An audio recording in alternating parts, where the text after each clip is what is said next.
Kitchen start చేసి 4 సంవత్సరాలు అయింది కానీ ఈ మిక్సీ తోటే నడిపించిన అనమాట. నేను ఇప్పుడు 5-6 సంవత్సరాల కింద ఉన్న మిక్సీ.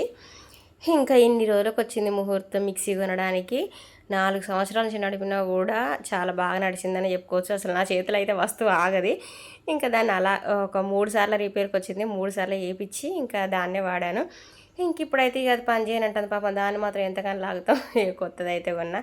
ఇదే మొన్న ఫోన్ కొన్న రోజే ఇంకా అదే షోరూంలోనే ఇంక ఇది కూడా తీసుకున్నాను అనమాట. 4 జార్స్ వచ్చినాయి.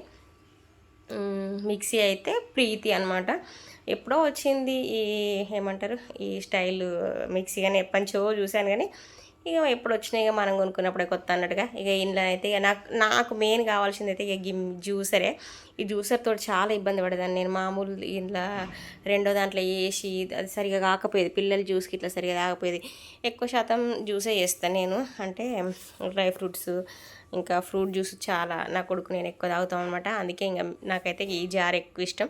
కాకపోతే దానికి కింద వచ్చిన బొడ్డే నచ్చలేదు. ఎందుకంటే ఖరాబ్ అవుతుంది తొందర. అట్లా ఇక మన చేతిలో ఇక నేను వాడే రఫ్ అండ్ టఫ్కు ఇంకా అట్లనే నడవదనమాట. చూడండి మిక్సీ ఎలా ఉందో, ఇదనమాట మిక్సీ లుక్ అయితే. ఇక ఫస్ట్ ఏ వస్తువు తెచ్చినా కూడా పూజ చేసుకోవడం అయితే అలవాటు. ఏదైనా చిన్నది మోటార్ కదా, ఇంకా చిన్నగా బొట్టు పెట్టేసి పూజ అయితే చేసుకున్నాను. ఇంక ఇది నా అలవాటు.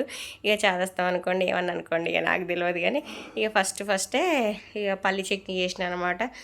ఇక మన ఆత్రం ఎట్లుంటుంది, వేడి చేసిన చూడు, ఇక చేయి సురుక్కు అనుకున్నది పైనుంచి అట్లుంటుంది.